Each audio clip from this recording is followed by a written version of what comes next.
వందనాలు, స్తోత్రాలు. అందరికి వందనాలు. దేవుని వాక్యాన్ని చూద్దాం. మనకు తెలిసినటువంటి వాక్యమే లూకాసు వార్త 15వ అధ్యాయము 17వ వాక్యం. అయితే బుద్ధి వచ్చినప్పుడు కూలివాండ్రకు అన్నము సమృద్ధిగా ఉన్నది. నేనైతే ఆకలికి చచ్చిపోతున్నాను, లేచి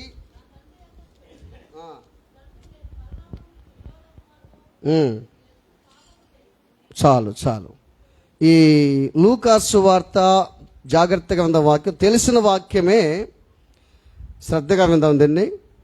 లూకాసు వార్త 15:17 చూస్తే అయితే బుద్ధి వచ్చినప్పుడు అని ఉంది అక్కడ. వాడు నా తండ్రి యొద్ద ఎంతోమంది కూలివాండ్రికి అన్నము సమృద్ధిగా ఉంది అని ఉంది ఇక్కడ. ఈ వాక్య భాగంలో మనం చూస్తే ఈ చిన్న కుమారుడు ఏం చేశాడంటే, బుద్ధి వచ్చినప్పుడు ఇది జ్ఞాపకం వచ్చింది. బుద్ధి వచ్చినప్పుడు, బుద్ధి రానప్పుడు ఏం చేశాడంటే తండ్రిని బాధ పెట్టాడు. బుద్ధి లేనప్పుడు తండ్రిని బాధ పెట్టాడు. బుద్ధి లేనప్పుడు భార్యని, బిడ్డల్ని, ఇరుగు పొరుగుని అందరిని బాధ పెడతాం బుద్ధి లేనప్పుడు. బుద్ధి వచ్చినప్పుడు ఏం చేశాడంటే, ఏం జ్ఞాపకం వచ్చిందంటే తండ్రి ఇల్లు జ్ఞాపకం వచ్చింది. ఏమంటున్నాడంటే, నా తండ్రి ఇంట ఎంతోమంది కూలివాండ్రికి అన్నం ఎట్టుందంట, సమృద్ధిగా ఉంది. ఈరోజు అంశం ఏంటంటే సమృద్ధి అంటే దేవుని మందిరంలో సమృద్ధి ఉంది, తండ్రి దగ్గర సమృద్ధి ఉంది. తండ్రి దగ్గర ఆశీర్వాదాలు ఉన్నాయి, దీవెనలు ఉన్నాయి, తిట్లు కూడా ఉన్నాయి, లేవా?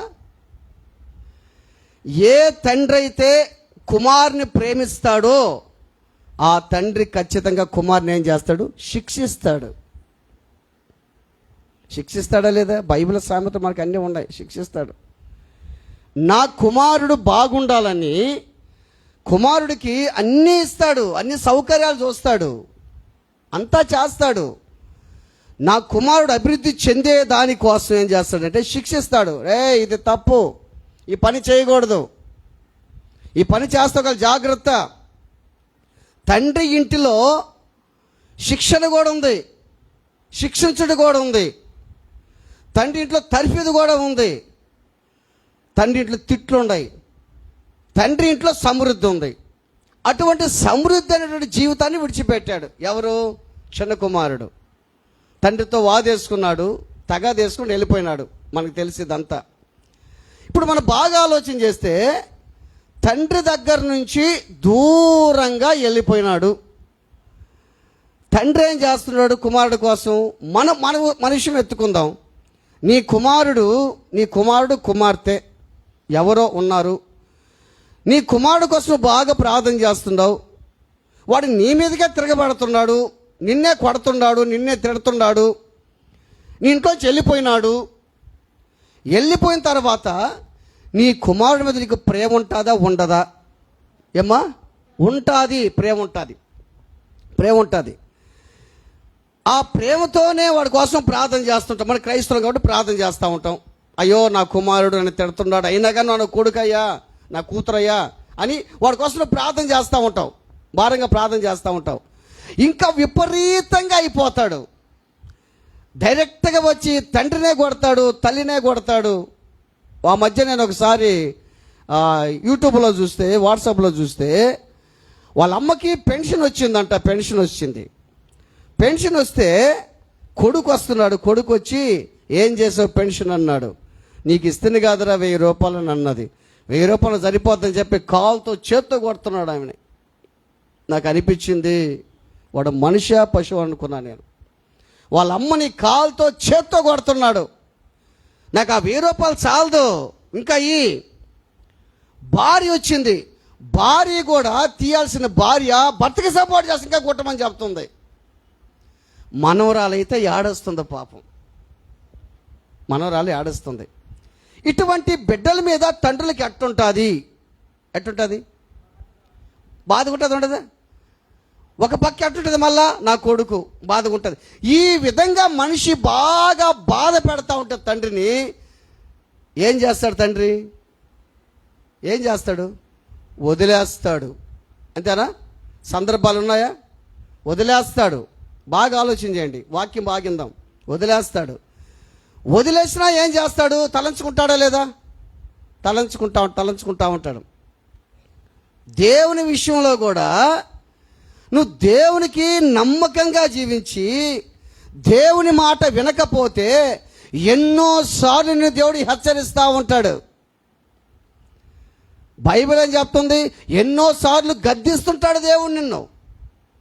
ఎన్నిసార్లు గద్దించినా లోబడిన వాడు ఏమవుతాడంట? హఠాత్తుగా, బైబిల్లో మనకు తెలుసు అన్నమాట, హఠాత్తుగా మరణం అయిపోతాడు మనకు తెలుసు. అయితే బాగా ఆలోచన చేస్తే తండ్రి దేవుడు ఏం చేస్తాడంటే వాడి కోసం ఎన్నిసార్లు హెచ్చరిస్తాడు. మాట వినకపోతే ఏం చేస్తాడు? చెప్పండి, ఏం చేస్తాడు? అంతే. మీకు ఎగ్జాంపుల్ కూడా చూపిస్తాను నేను. మాట వినకపోతే వదిలేస్తాడు. నా కుమారుడా, నా మాట విను, నా దగ్గర సమృద్ధైన జీవితం ఉంది, సమృద్ధైన ఆహారం ఉంది, నా దగ్గర దీవెనలు ఉన్నాయి, ఆశీర్వాదాలు ఉన్నాయి. నీవు ఆస్వాదించబడే దానికి కారణం ఎందుకు తెలుసా? నేను శిక్షిస్తున్నా, నేను ప్రేమిస్తున్నా, బుద్ధి చెప్తున్నా. దేవుని వాక్యము ఖండిస్తుంది, బోధిస్తుంది, బుద్ధి చెప్తుంది. చెప్పదా? బైబిల్లో ఉందా లేదా? నాకు ఎంతసేపుడికి ఈ ఇంట్లో ఒకటే ఖండించడం అంటే ఏంది? నువ్వు బాగుండాలని దేవుడు ఖండిస్తున్నాడు, గుర్తుపెట్టుకో. నువ్వు పరిశుద్ధంగా ఉండాలి, దేవుడు బుద్ధి చెప్పేదానికి వాక్యం చెప్తున్నాడు, జ్ఞాపకం చేసుకో. కుమారుడు దూరంకి వెళ్ళిపోతే తండ్రి విలపిస్తున్నాడు కుమారుడు కోసం. నువ్వు మాట వినకపోతే, నువ్వైనా నేనైనా మాట వినకపోతే దేవుడు ఏం చేస్తాడంట? ఏం చేస్తాడు? వదిలేస్తాడు. ఇక దేవుడు వదిలేస్తే ఎట్టుంటుంది? ఇప్పుడు బాగా గుర్తుపెట్టుకో. వాక్యం వస్తే, ఈ వాక్యం దగ్గరికి వస్తే మనము తండ్రి దగ్గర డబ్బులు తీసుకున్నాడు.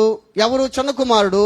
ఎంతో బతిమలాడాడు, వినలేదు, వదిలేశాడా లేదా? వెళ్ళిపోయాడు. ఎక్కడికి వెళ్ళిపోయాడు? దూర ప్రాంతానికి వెళ్ళాడు. బాగా గుర్తుపెట్టుకో. తండ్రి దగ్గర కానీ ఉంటే నీకు అన్ని బోధలు ఉన్నాయి, అంత ఆహారం ఉంది తండ్రి దగ్గర. ఇప్పుడు ఈ చిన్న కుమారుడు ఆడికి వెళ్ళాడు, దూర ప్రాంతానికి వెళ్ళిపోయిన తర్వాత, దూర ప్రాంతానికి వెళ్ళి అక్కడ ఫ్రెండ్స్ ఉన్నారు. వాళ్ళు ఎటువంటి వాళ్ళు? ఇతను లాంటి వాళ్ళు కూడా లోకస్తులు. లోకస్తులు ఏం చెప్తారు నీకు? లోకస్తులు సమృద్ధి జీవితం ఇస్తారా నీకు? లోకస్తులు మంచి మాటలు మాట్లాడతారా నీకు? మాట్లాడరు. ఇక్కడ ఉంటే ఇదేందబ్బా నాకు ఈ పరిస్థితి, ఏడ కూర్చోలేకున్నాను, ఇదే నా పరిస్థితి, నాకేంది ఇది, ఈ వాక్యం ఏంది, ఈ పాటలు ఏంది అని అనుకోవచ్చు. కానీ ఇతను ఏం చేస్తాడు? ఇప్పుడు దూరంగా వెళ్ళిపోయాడు. ఎవరు? చిన్న కుమారుడు దూరంగా వెళ్ళిపోయి ఎక్కడున్నాడు? ఇప్పుడు దూరంగా ఫ్రెండ్స్ దగ్గర ఉన్నాడు. ఆ ఫ్రెండ్స్ మాటలు, ఆ ఫ్రెండ్స్ ఆలోచనలు, ఏ రోజైనా ఫ్రెండ్ రేయ్ ఇది చేయబాకంటాడా? మంచోళ్ళు అంటారు. ఆ మంచితనం ఆడుంది, దేవుని సన్నిధిలో ఉంది. ఆమేన్. తండ్రి దగ్గర ఉంది. ఆమేన్. తండ్రి చెప్తాడు, ఇటు నడవకూడదు, ఇటు నడవాలా, ఇటు బాగకూడదు, ఇటు పో, ఈ పని చేయి, ఈ పని చేయకూడదు అని చెప్తాడు. కానీ ఫ్రెండ్ చెప్తాడా? ఎవరు? లోకస్తుడే కదా చెప్తాడు. చెప్పడు. లోకస్తుడు చెప్పడు. ఇప్పుడు జ్ఞాపకం వచ్చింది, ఏమని? బుద్ధి వచ్చింది. కొంతమందికి బుద్ధి వస్తే కొంతమంది బుద్ధి రాదు. దేవుడు కూడా ఛాన్స్ ఇస్తాడు, బుద్ధి వచ్చేదానికి ఛాన్స్ ఇస్తాడు దేవుడు కూడా. ఇప్పుడు బాగా ఆలోచన చేస్తే మన జీవితంలో ఎత్తుకుంటే పిల్లలు వెళ్ళిపోయారు దూరంగా, మన హింస పెడుతున్నాడు, తిడుతున్నాడు, కొడుతున్నాడు, మనలో హింస పెడుతున్నాడు, విసుగుపుట్టి వదిలేస్తాం. ఎవరన్నా చెప్తారు, ఏవయో నీ కొడుకు ఆడ పోయినాడు, గందరగోళం చేశాడు, తగులు తగాదాలాడా, ఆడ ఏం చేద్దామయ్యా, కర్మ, వాడు మమ్మల్ని కొడుతున్నాడు, ఏం చేసాం చెప్పు, మా వల్ల ఏం కాదు అని ఇంటికి వచ్చి ఆడస్తారు, ప్రార్థన చేస్తూ ఉంటారు. దేవుడు ఎన్నిసార్లు చెప్పినా లోబడకుండా, దేవుని మాటకు విధేయత చూపించకుండా, దేవుని దగ్గరికి రాకుండా ఉంటే దేవుడు కూడా విడిచిపెట్టేస్తాడు. బాగా గుర్తుపెట్టుకోండి, దేవుడు కానీ విడిచిపెడితే అర్థమైంది, దేవుని మాట వినకుండా, దేవుని కార్యాలు చేయకుండా, సమృద్ధి అనేటువంటి ఆహారం భుజించే చోట ఉండకుండా లోకస్తుల దగ్గరికి వెళ్ళిపోతుంటే దేవుడు హెచ్చరించి విసిగిపోయి వదిలేస్తాడు. నేను దేవుడు విడిచిపెట్టేస్తాడు. విడిచిపెట్టేస్తే ఏం జరుగుతుంది చెప్పండి? బాగా గుర్తుపెట్టు. దేవుడు మళ్ళీ విడిచిపెడితే ఏం జరుగుతుంది? నువ్వే చెప్పు సార్ అంటారా? దేవుడు విడిచిపెడితే ఏం జరుగుతుంది అంటే దెయ్యాలు పడతాయి. ఏం పడతాయి? దెయ్యాలు పడతాయి. ఇప్పుడు ఒకటి ఎగ్జాంపుల్ చెప్తా, మీకు బాగా అర్థమవుతాడు చెప్తా. పోయిన వారం మనం సౌలు రాజు గురించి విన్నాం. అప్పుడు సౌలు రాజు దేవుని ఆత్మ చేత నింపబడి ఉన్నాడు. సౌలు రాజు విషయంలో వాళ్ళందరూ కూడా ఏమన్నారు తెలుసా? సౌలు రాజుకి కానుకలు దాకుండా, ఈయనేమన్నా ఏళ్తాడా, ఈయన ఒక మనిషేనా అని అంటే చెవిటి వాళ్ళు లాగుండాడంట. ఎవరు? పోయిన వారం చెప్పాను వాక్యం. ఇప్పుడు మనం ఎట్టుండాలమ్మా అంటే దూదులు పెట్టుకోమని చెప్తా నేను. పక్కనోళ్ళు సూటిపోటి మాటలు అంటుంటారు నిన్ను, గుర్తుపెట్టుకో. ఇప్పుడు దానికి గ్రేస్ మేర ఉంది, గ్రేస్ మేర పోతా ఉంది అనుకో, అని చూశారు అనుకో, గ్రేస్ మేర చూసింది అనుకో, వస్తా నువ్వా అని టన్నది అనుకో, ఇక్కడ వాళ్ళందరికీ డిస్కుమే కదా. ఆ మాట చూసి యేసయ్యా నీకు స్తోత్రం నాయనా, ఊసింది నన్ను కాదు నేను చూసి ఊసినందుకు వెళ్ళిపోయింది అనుకో, ఏమవుతుంది? ఆ మాట, ఆ పరిస్థితి నీకు రాకుండా, నువ్వు చెవిటోళ్ళలాగా అది వినకుండా కానీ ఉంటే నువ్వు దీవించబడతావు. ఆమేన్, హల్లెలూయా. నిన్ను ఎవరన్నా సూటిపోటి మాటలు, నీ మీద అబద్ధాలు, ఇప్పుడు ఉదాహరణకి నేనే ఉన్నానుకో, నేను ఎవరి మీద అబద్ధాలు చెప్పాను, వాడు వచ్చాడు అనుకో, బా వినలేకున్నాండ్రా నేనా పెటపాల, వినలేకుండా పాస్టర్ నిన్ను ఎట్ట తిడుతున్నాడు తెలుసా? అప్పుడు పేటపాలాడు తెలుసా, నేను చెవిటోన్నయ్యా, నాకు వినబడవు. పేటపాలకి వినబడింది అనుకో, నాకు ఆడికి రావటం, ఆడగొట్టం, తోగులేసుకోవటం. ఇవి పోయిసారి సబ్జెక్ట్ మీకు బాగా విన్నారు మీరు. చెవిటి వాళ్ళు ఆగున్నాడంట. ఎవరు? సౌలు రాజు. అదే సౌలు రాజు దేవుని మాట వినకుండా దేవునికి అవిధేయత చూపిస్తే ఎన్నిసార్లు దేవుడు హెచ్చరించినా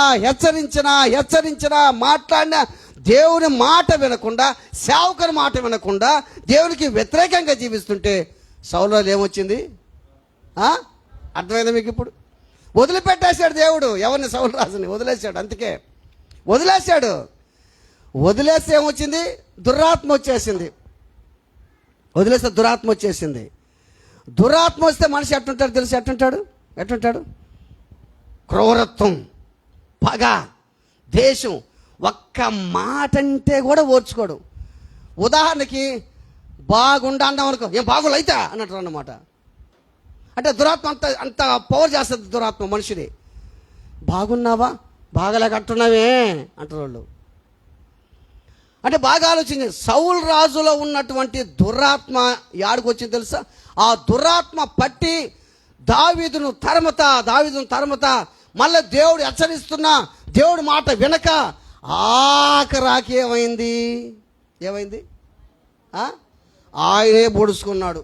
జాగ్రత్త గుర్తుపెట్టుకోండి, దేవుని మాట వినకపోతే దేవుడు వదిలేస్తే దెయ్యాలు పడతాయి. ఆ దెయ్యాలు నిన్ను చేయడానికి కార్యాలు చేపిస్తుంది. ఆఖరికి దెయ్యమే చంపేస్తుంది మనిషిని. అది జరిగేది. యుద్ధం జరుగుతూ ఉంటే అమ్ములు వేయవాడు కంటపడితే ఆ వాడు సైనికుడు చూసి, వరి నా సంపరా, వాళ్ళని చంపకూడదు, వాళ్ళు ఫిలిస్తీన్లు సున్నతులైన వాళ్ళు, నాకు చెడ్డ పేరు నా సంపరంటే నేను చంపరా అన్నాడు వాడు. ఆ కత్తి తీసుకొని ఏం చేశాడు? ఇదేంది? ఇది ఆత్మహత్య లేకపోతే ఏంది? ఆత్మహత్యే. చాలామంది ఏం చేస్తుంటారో తెలుసా? బ్రతికినన్ని రోజులు వాడి కాపురాని ఏడ కాపురాని వాడి కాపురాని కూల్చి కూల్చి కూల్చి ఆఖరికి ఆత్మహత్య చేసుకోవటం, ఆత్మ కూడా హత్య చేసి చచ్చిపోవటం. మనుషులు బాగా ఆలోచించండి, ఆత్మ కూడా హత్య చేస్తున్నారు ఆఖరికి. గుర్తుపెట్టుకుంది. కారణం దెయ్యాలు బట్టి అట్టుంటుంది. ఇంకో ఎగ్జాంపుల్ చెప్తా. ఇంకో కారణం ఎందుకు తెలుసు మీకు? బాగా తెలుసు ఆయన, బ్రహ్మానికి తెలుసు ఆయన. యోధాయిస్క్రీతు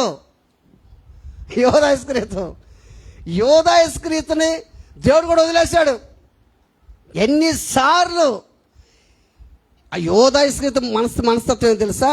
12 మందిలో ఆయన లీడర్గా ఉండాలా, డబ్బు సంచి ఆయన దగ్గరే ఉండాలా, డబ్బు సంచి దగ్గర ఉండాలా, ఆయన దగ్గర ఉండాలా. రెండోది అందరికంటే కూడా ఇతనే గ్రేట్. ఏసయ్య ఈయన పొగడుతుండాలా. యాడ పొగడతాడు పాపం ఏసయ్య? ఆయన పొగుడుకోపోతుండే, ఆయన పొగడుతుండాలి ఏసయ్య ఊరికనే. అందుకోసం ఇది నచ్చక ఏం చేసిన తెలిసి వెళ్ళిపోయాడు. ఎన్నిసార్లు హెచ్చరించినా ఒప్పుకోలా, వదిలేశాడు. వదిలేసి ఏం పట్టింది యోధాలో చెప్పండి? ఆ దురాత్మ బట్టి ఏం చేసింది? కాదు ముందేం చేసింది తెలుసా? ముందు ఉరి పెట్టుకోకముందు ఏం చేసిందంటే, యూదా కమ్ చెప్పండి అన్నాడు యూదా. ఇదిగో నేను చెప్తుండా, ఏసని సిలువ వేయించిపో చెప్పాడా లేదా?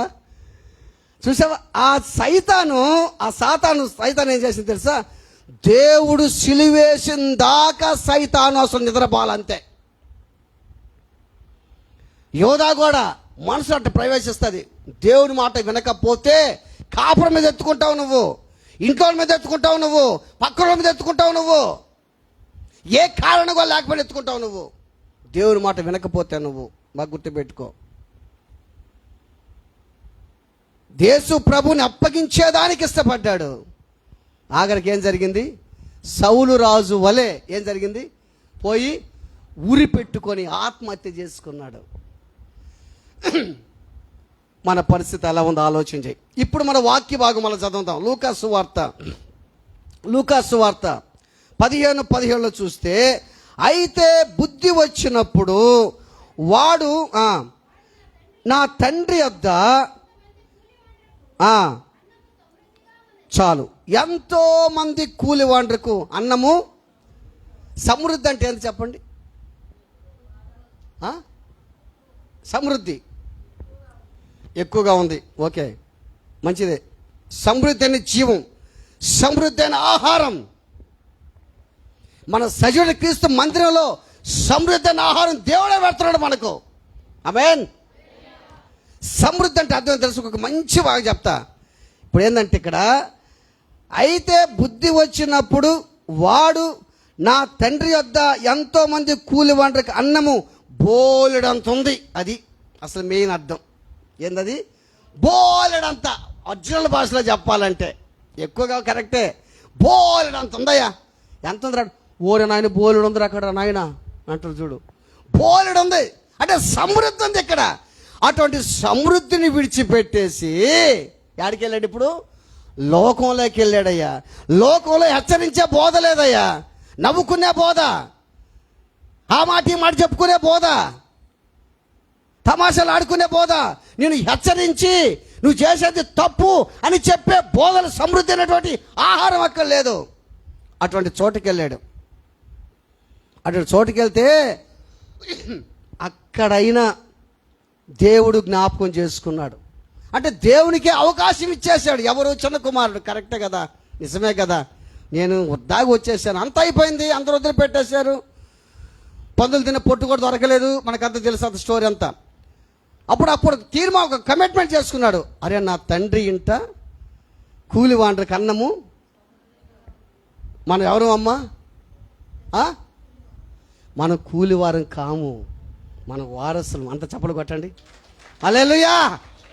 మన కూలివారు కాదు, మనం వారసులు. మనం క్రీస్తు వారసులు. మనం కుమారులు కుమార్తెలు. మనం నువ్వు కుమారుడు కుమార్తెగా ఉండి దేవుని దగ్గర ఆహారాన్ని భుజించుకుంటావు. లోకంతో నీకేం పని? ఆలోచించాయి. లోకంలో శరీరాశ, నేత్రాశ, జీవపు డంబం ఉన్నాయి కదా. నీకు లోకంలో ఎందుకు పోతున్నావు?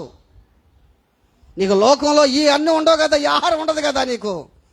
నీకు హెచ్చరించే బోధ, ఖండించే బోధ వద్దనుకుంటే లోకంలోకి వెళ్ళిపోవచ్చు. ఆడంతసేపటికి మాటలు, బాగున్నారా, బాగుండండి, అంతా ఉండండి, దేవుడు మిమ్మల్ని దీవిస్తాడు. అదేనా? ఎట్టుంటే దీవిస్తాడు? అది లేదా? ఎట్టుంటే దీవిస్తాడు దేవుడు? ఆలోచించు. సమృద్ధి అయినటువంటి జీవితాన్ని విడిచిపెట్టాడు. అయ్యో, నా తండ్రి ఇంట కూలి వాంటికి ఎట్టుందంట అన్నము సమృద్ధిగా ఉందే, బోలెడంత ఉందే, నాకేం చేస్తుంది పరిస్థితి, నా బ్రతికేం చేస్తుంది, ఏం సర్టిఫికెట్కి వచ్చేసాను నేను. నా తండ్రి వద్దురా వద్దురా వద్దురా అంటే నా తండ్రి బద్దలాడితే వచ్చేసానే. అసలు ఏదో నా పరిస్థితి. బాగా గుర్తుపెట్టుకో.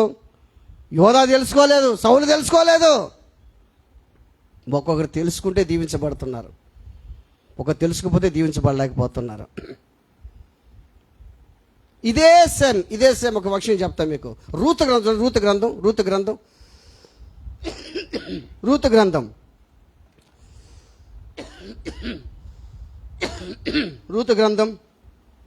1:21. నేను సమృద్ధి గల దాననై వెలితిని, యెహోవా నన్ను ఎట్టుపోయిందంటామి. సమృద్ధి గల దానదై యాడికి వెళ్ళిందామి? చెప్పండి, యాడికి వెళ్ళిందమ్మా? ఏ ప్రదేశం చెల్లింది? బెత్లహేము అంటే రొట్టెల ఇల్లు. ఇది రొట్టెల ఇల్లు. ఆమేన్. రొట్టెల ఇల్లుని విడిచి ఆడ తిరుగుతున్నావు నువ్వు. వారానికి ఒకసారి వస్తున్నావు, ఆ వారంలో రాకుండా మళ్ళీ ఇంకా ఏడకి పోతుండవు? మోయాబు దేశానికైనా పోతుండవా? మోయాబుయులు ఇశ్రాయేలుకు బద్ధ శత్రువుల వాళ్ళు, లోతు సంతానం. అది ఆ దేశానికైనా వెళ్తున్నావు? ఆలోచించేయి. సమృద్ధి గల దానినే నేను వెళ్ళాను. బాగా గుర్తుపెట్టుకోండి. ఒక్కొక్కరు ఏమనుకుంటారంటే, మనకు అక్కడ బ్రహ్మాండంగా ఉంది, మనకు ఆడ బాగుంది, ఇదేంది, ఇదే ఈ మాటలేంది, ఈ వాక్యం ఏంది, ఈ పరిస్థితి ఏంది, ఒకటే మారు మారు చెప్పేది, ఇక్కడి నుంచి వాక్యం మనకు వద్దు, అక్కడికి వెళ్ళిపోదాం అని పోయారు అనుకో, ముందు బాగానే ఉంటుంది. మీకు అర్థమవుతుంది చెప్తా వాక్యం నేను. నయోమీలు వెళ్ళారు. యాడ్ నుంచి వెళ్ళారు? యూదా బెత్లహేము రొట్టెల ఇంటి నుంచి ఆడికి వెళ్ళారు. ఇప్పుడు మోయాబు దేశానికి వెళ్ళారు. బ్రహ్మాండంగా ఎవరెవరు వెళ్ళారు? నయోమి భర్త ఎలిమెలకు, తర్వాత మహులోను, కిల్లోని వెళ్ళిపోయారు. బాగానే ఉండింది వాళ్ళకి. బాగుండింది లేదా? ముందు బాగుండింది. కొంతకాలానికి జరిగింది ఏంటంటే, పెద్ద ఆయన చచ్చిపోయాడు. ఎవరైనా? పెద్ద ఆయన చచ్చిపోయాడు. పెద్ద ఆయన చచ్చిపోయిన తర్వాత ఇద్దరు పిల్లగా పెళ్లి చేసేసింది పాపం. ఆమె ఎవరిని చేసింది? మోయాబీని పెళ్లి చేసింది. మనకు అదంతా స్టోరీ తెలుసు. పెళ్లి చేసింది. 10 సంవత్సరాలు బాగుండారు వాళ్ళు. తర్వాత ఏం జరిగింది? ఇద్దరు చచ్చిపోయారు. ఇద్దరు చచ్చిపోయిన తర్వాత ఇప్పుడు ఆ ఇంట్లో 3 విధవరాళ్లే. ఆ ఇంట్లో ఎవరున్నారు ఇప్పుడు? 3 విధవరాళ్ళు. అప్పుడు ఆమెకి జ్ఞానోదయం కలిగింది. అప్పుడు తెలుసుకుందామి. ఒకరు తెలుసుకోలేకపోతున్నారు. ముందు బాగానే ఉంటుంది, ముందు బ్రహ్మాండంగా ఉంటుంది, మనకు అదే రొట్టెలుగా ఉంటుంది. ఇది మనకు మోయాబుగా రొట్టెలుగా ఉంటుంది ముందు మనకు. తర్వాత అర్థమవుతుంది మనకు, అరే నేను అసలు రొట్టెలు విడిచిపెట్టి వచ్చేసాను, నేను అసలు ఎంత తప్పు చేశాను నేను. నిజంగా నాకు బెత్లెహేములో ఎంత బాగుండింది. అప్పుడు జ్ఞాపకం వచ్చింది. ఎవరికి? నయోమికి. ఏమంటుంది అప్పుడు? నువ్వు నయోమి కదా. 2 విధాలుగా ఉంటుంది. ఎట్టంటే ఒక మనిషి ఉన్నతమైన స్థితికి వచ్చిన తర్వాత ఆ మనిషి గెటప్ అంతా కొంచెం మారుతుంటుంది.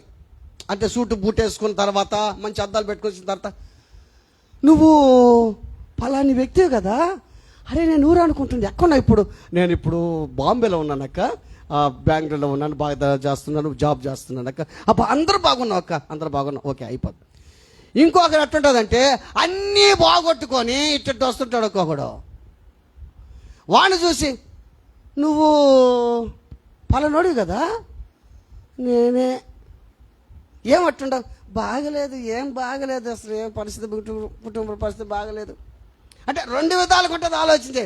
నయం పరిస్థితి 2వ రకంగా ఉంది. ఇప్పుడు నయం పరిస్థితి 2వ రకంగా ఉంది. అంతా కోల్పోయి, భర్తను కోల్పోయి, బిడ్డలు కోల్పోయి, మహులోను కిల్యోను, అర్థం ఏం తెలుసా? వాళ్ళిద్దరి పేర్లకి రోగము మరణం అంట, జబ్బు మరణం, వాళ్ళిద్దరి పేర్లకు సాదృశ్యం. అందరూ కోల్పోయి వస్తే ఓర పెళ్ళిపోయింది మనకు తెలుసు. ఇద్దరు వస్తుంటే నువ్వు నయోమి కదా అంటే, నయోమి అనబాకండి, నేను మధురం కాదు, నేను చేదు మారా. నేను ఎందుకంటే నేను ఈ ప్రదేశాన్ని విడిచిపెట్టి వెళ్ళిపోయినా. నేను ఇంకోటి గుర్తుపెట్టుకోండి, మోయాబు దేశానికి వెళ్ళినా కానీ నిజ దేవుని విడిచిపెట్టలేదు ఆమె. మోయాబు దేశాల కష్టాలు పడినా కానీ దేవుని ఆరాధించటం మానలేదు. ఎన్ని కష్టాలు వచ్చినా, ఎన్ని బాధలు వచ్చి దేవుని మర్చిపోవాలి. మన వాళ్ళతో మర్చిపోతారు. కష్టాల మీద కష్టాలు, బాధల మీద బాధలు మర్చిపోతారు. ఆమె మర్చిపోలేదు కాబట్టే ఆమె ద్వారా రూతు ఆకర్షితురాలైంది. ఆమె ద్వారా రూతు నమ్మింది. అయ్యో, నిజంగా మా అత్త ఆరాధించే దేవుడు గొప్పవాడు. ఎందుకంటే ఇన్ని కష్టాలు వచ్చినా కానీ మా అత్త మాత్రం విడిచిపెట్టలేదు. అందుకని ఆ దేవుని ఆరాధించాలనుకొని మోయాబు దేశాన్ని నుంచి బెత్లెహేముకి వచ్చేసింది. ఎక్కడికి వచ్చింది? మళ్ళా సమృద్ధి అనే స్థలానికి వచ్చింది. ప్రైజ్ ది లార్డ్, హల్లెలూయా. ఎంతోమంది సమృద్ధి ఉన్న స్థలాన్ని విడిచిపెట్టి వెళ్ళిపోయారు. మరలా వాళ్ళందరూ కూడా సమృద్ధి అనే స్థలానికి వచ్చును గాక. ఆమేన్, ఆమేన్. చూసి ఆలోచించండి. వాళ్ళు కూలలో ఒక కూలోనిగా జారుతా నేను అంటే, కూలోలకు కూడా అన్నం అంత బోలెడంత అన్నం ఉందంట. అటువంటి జీవితాన్ని, అటువంటి లైఫ్, సమృద్ధి అనేటువంటి జీవితాన్ని, అటువంటి జీవితాన్ని విడిచిపెట్టి వెళ్ళిపోయినాడే చిన్న కుమారుడు. ఆలోచించి, బోలెడంత ఉంటే, బోలెడంత డబ్బు ఉంటే, బోలెడంత ఆహారం ఉంటే వదిలిపెట్టి వెళ్ళిపోయి తెలుసుకున్నాడు. నయోమి కూడా తెలుసుకుంది. అందుకే నయోమి ద్వారా రూతు బోయాజం చేసుకొని వాళ్ళ సంతానం వచ్చి దావీదుకు పూర్వీకురాలైంది. వాళ్ళ సంతానం యేసు ప్రభు పుట్టాడంత చప్పలు కొట్టండి. ప్రైజ్ ది లార్డ్, హల్లెలూయా. ఏ వ్యక్తిని కూడా తోసేయకూడదు. ఏ వ్యక్తిని కూడా ఈడ వాడ పనికిరాడు అనకూడదు. పోయినసారి అదే అన్నాం మన వాక్యం. ఈయన మనల్ని ఏళ్తాడా? ఇది ఒక రాజేనా? ఈయన ఏం రాజీనా అన్నారు సౌలు రాజుని. ఏ వ్యక్తిని కూడా ఈమె మనిషి, వాడే మనిషి అని అనకూడదు. గుర్తుపెట్టుకోండి. దేవుని మందిరంలో సమృద్ధి ఉంది. చదువుదాం, వాక్యం చదువుదాం. కీర్తనల గ్రంథం 36వ కీర్తన 8వ వచనం. 36:8.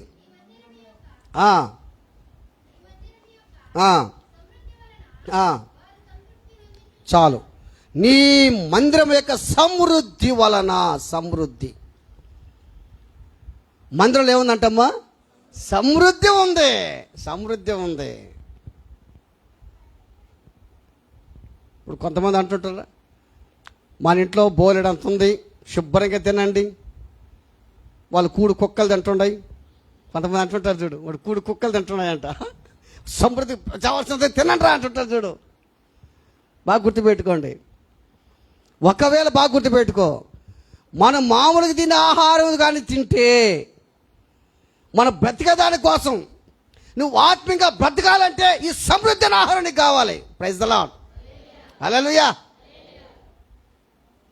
ఆయన మందిరంలో సమృద్ధి ఉంది. రెండోది చూస్తే కొలస్సీ పత్రికలో 3:16, కొలస్సీ 3:16, కొలస్సీ 3:16.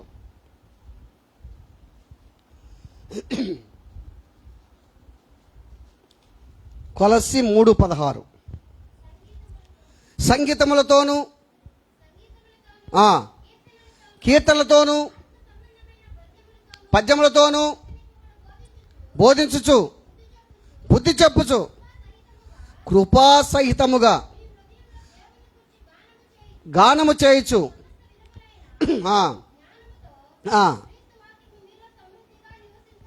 ఆమేన్, హల్లెలూయా.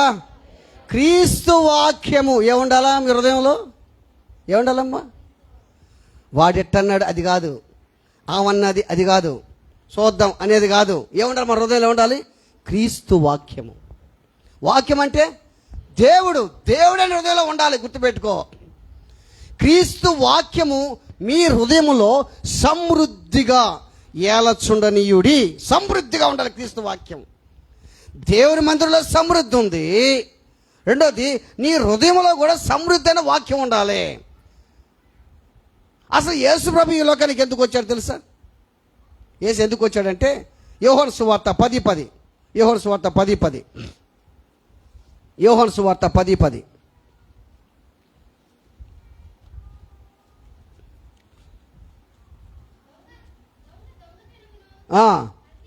హత్యను నాశనమును వచ్చాడు కానీ రాడు. అది సమృద్ధిగా కలుగుటకును నేను వచ్చి తిని. ఎందుకు వచ్చాడంటే యేసు ఎందుకు వచ్చాడంట మనకు అర్థం లేదు. ఇప్పుడు ఎందుకు వచ్చాడంట? గొర్రెలకు జీవము కలుగుటకును అది సమృద్ధిగా కలుగుట. నేను గొర్రెలకు జీవం కలిగేదానికి, అది కూడా సమృద్ధిగా కలిగేదానికి లోకానికి యేసు వచ్చాడంట, మన కోసం వచ్చాడు. ఎంత గొప్ప దేవుడు ఆయన. ఆమేన్, హల్లెలూయా. సమృద్ధి అయిన జీవం ఇచ్చేదానికి లోకానికి వచ్చాడు. సమృద్ధి అయిన ఆహారం మన దగ్గర ఉందంటే నాకు వద్దని వెళ్ళిపోయినాడు.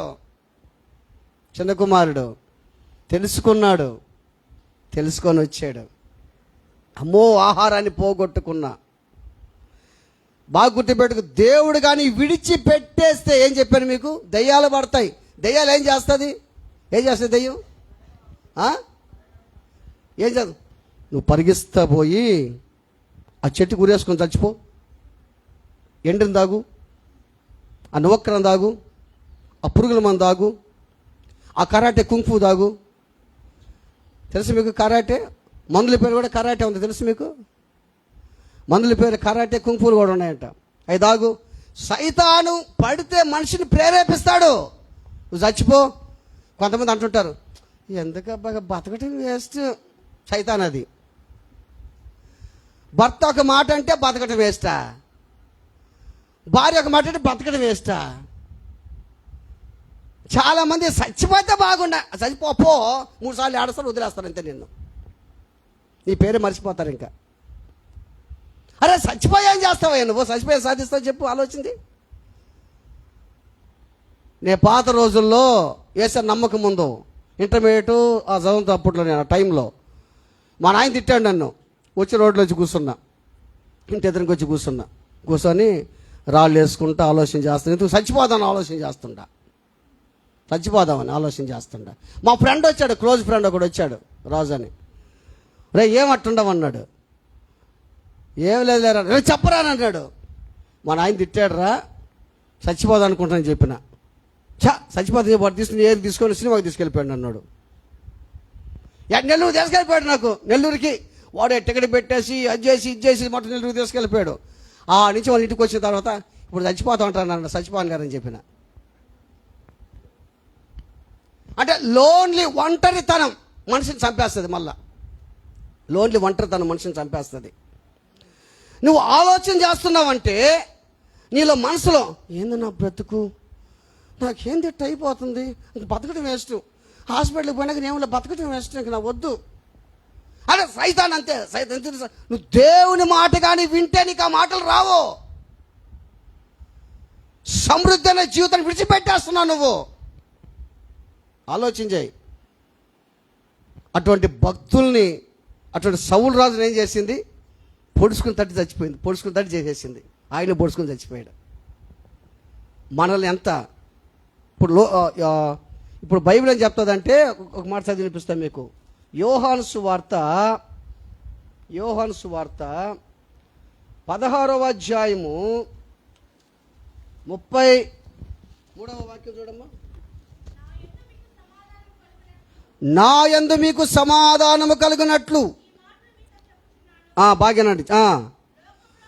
లోకములో మీకు శ్రమ కలుగును, ఆయన ధైర్యం తెచ్చుకొనుడి, నేను లోకాన్ని జయించి ఉన్నాను. ఆమేన్. లోకంలో శ్రమ వస్తుంది, మీకు బాధ వస్తుంది, కష్టాలు వస్తాయి, అప్పుల ద్వారా చచ్చిపోవటం, రోగాలు వచ్చాయని చచ్చిపోవటం, అప్పులని చెప్పి ఎక్కడికి వెళ్ళిపోవటము. నువ్వు వెళ్ళిపోతే నీ భార్య బిడ్డలు, నువ్వు వెళ్ళిపోతే నీ కుటుంబం. ఇదే దీనికి సొల్యూషను, ఇదే దీనికి కారణం. ఆలోచించి ఆ పని చేయకూడదు మనం. మరి ఎవరు తెలుసా? కూలోళ్ళం కాదు మనం. ఎవరు మనం? దేవుని వారసులము. ఆమేన్, ఆమేన్. ఆయన కుమారులు మనము, ఆయన కుమార్తెలు మనం. నువ్వు రాణివి, నువ్వు రాజువి. ఆమేన్. నువ్వు రాజు రాణులు. మీరు బాగా గుర్తుపెట్టుకోండి. ఎన్నెన్ని చేస్తుంది బాగా ఆలోచించాయి. బాగా వీరుడు శూరుడుగా ఉన్న వ్యక్తి ఏం చేస్తున్నాడు? ఊరేసుకొని చచ్చిపోతున్నాడు. మందులు తీసుకొని చచ్చిపోతున్నారు. ఆలోచించాయి. ఎన్ని చూస్తున్నాం మనం, ఎన్ని చూస్తున్నాం. పోవటం, పురుగు మందు తాగటం, చచ్చిపోవటం. ఎన్ని కాదు, ఎన్ని కారణం తెలుసా? సైతాన్ని నిన్ను వెంటాడుతుందని గుర్తుపెట్టుకో. నేను వెంటాడుతుంది. రెండోది చూద్దాం మనం. రెండోది సామెతల గ్రంథం 3:10 చూడండి. 3:10 సామెతలు 3:10 సామెతలు 3:10.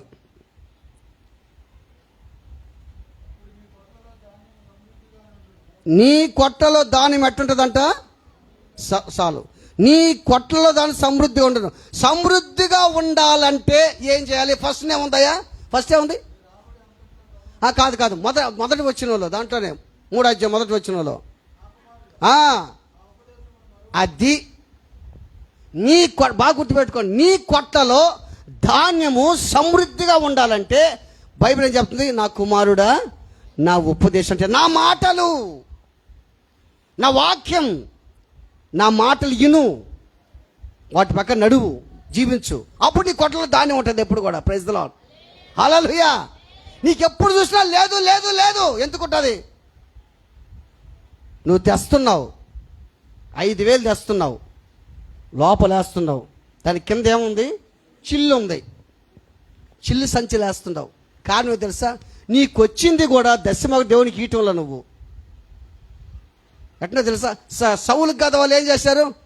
పనికి మాలినాడు, ఆయన కింద మనం ఇచ్చేది కానుకని చెప్పి బిగబట్టేశారంట. దానికి ఏమన్నాడు సౌలు రాజు? ఒరే బిగబట్టుకోండ్రా నాయన, నాకు దేనికి, నాకు అసలు వినబట్టలేదు పోండ్రా అనుకున్నాడంట. నీ రాబడి అంతట్లో నీకు సమృద్ధి కలగాలంటే, నీ కొట్టల్లో ధాన్యం ఉండాలంటే మొట్టమొదటి వాక్యంగా మనం చూస్తే ఆ సామెతలు 3:1 చూస్తే, నా కుమారుడు నా ఉపదేశాన్ని నువ్వు మరోబాకు, అంగీకరించు, నా ఉపదేశాన్ని నువ్వు. దేవుని బిడ్డలారా ఆలోచించాయి. ఆయన ఉపదేశం మనం వింటే మనకేముంటుందంట? సమృద్ధే, సమృద్ధే. చివరిగా మనం చూద్దాం 12 సామెతలు 12:11 సామెతలు 12:11. తన భూమిని సేద్యపరుచుకున్న వానికి ఏదంట? మళ్ళీ చదవండి.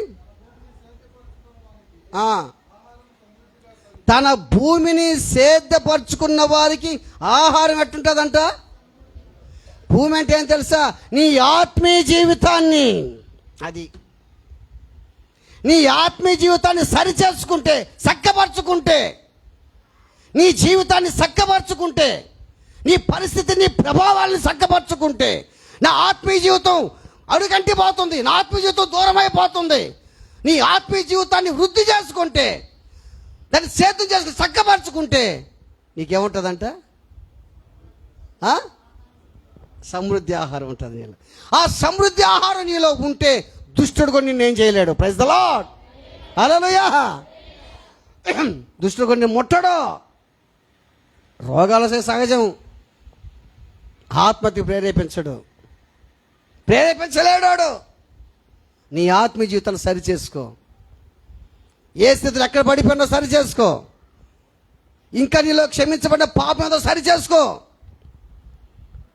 నిన్ను సరి చేసుకుంటే, నీ జీవితాన్ని మార్చుకుంటే నీకు సమృద్ధి అయినటువంటి ఆహారం ఉంటుంది. ఆలోచించి, ఎక్కడుంది సమృద్ధి? దేవుని దగ్గర ఉంది, దేవుని మందిరంలో ఉంది, దేవుల్లో ఉంది సమృద్ధి. సమృద్ధిని కోల్పోయినాడు చిన్న కుమారుడు, తిరిగి వచ్చాడు సమృద్ధి కోసం. సమృద్ధిని కోల్పోయింది నయోమి, తిరిగి వచ్చింది, మళ్ళా రొట్టెలింటికి వచ్చింది. దేవుని మట్టుకు దేవుడు పట్టించుకొని వదిలేస్తాడు. వదిలేస్తే దెయ్యాలు పడతాయి. మన పరిస్థితి అట్లా ఉండకూడదు. మన జీవితాలు సుఖంగా సుభిక్షంగా ఉండాలంటే సమృద్ధి ఆహారం దగ్గరకు మనం వద్దాం. ఇదొక బెత్లెహేం. ఈ బెత్లెహేంలో మనం ఉందాం.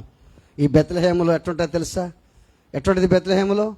ఆనందం, ఆనందం ఉంటుంది బెత్లెహేములో, సంతోషం ఉంటుంది, దుఃఖం కూడా. నాకు దుఃఖం వద్దంటే కుదరదు. ఈ వాక్కు నాకే పెట్టి మనం కొడుతుంటే కుదరదు. బాగా గుర్తుపెట్టుకో, నువ్వు కొట్టవు నీ బిడ్డలమ్మా. చేస్తాపనే చేస్తాపని పెట్టి కొట్టవమ్మా. అయితే వాకింగ్ కొట్టపోతే నాకు ఎందుకు వాకింగ్ కొట్టడం ఎందుకు అంటున్నావు? నీ బిడ్డ కొట్టబా ఎత్తుకనా, నీ బిడ్డకి కొట్టబాక. నువ్వు ఎందుకు కొడతావు నీ బిడ్డలు తెలుసా? నా బిడ్డలు మారాలని కొడతావు. కాపరి కూడా అంతే. కాపరి కూడా నా బిడ్డలు మారాలి, నా బిడ్డల మార్పు చెందాలని చెప్పి వాక్యం ఖండిస్తూ ఉంటుంది నిన్ను. నీ బిడ్డలు ఏ విధంగా ప్రేమిస్తున్నావో దేవుడు నిన్ను ప్రేమిస్తున్నాడు. ప్రార్థన చేసుకుందాం, తల్ల ఉంచుదాం, కళ్ళు మూసుకుందాం. తల ఉంచి కళ్ళు మూసుకుందాం.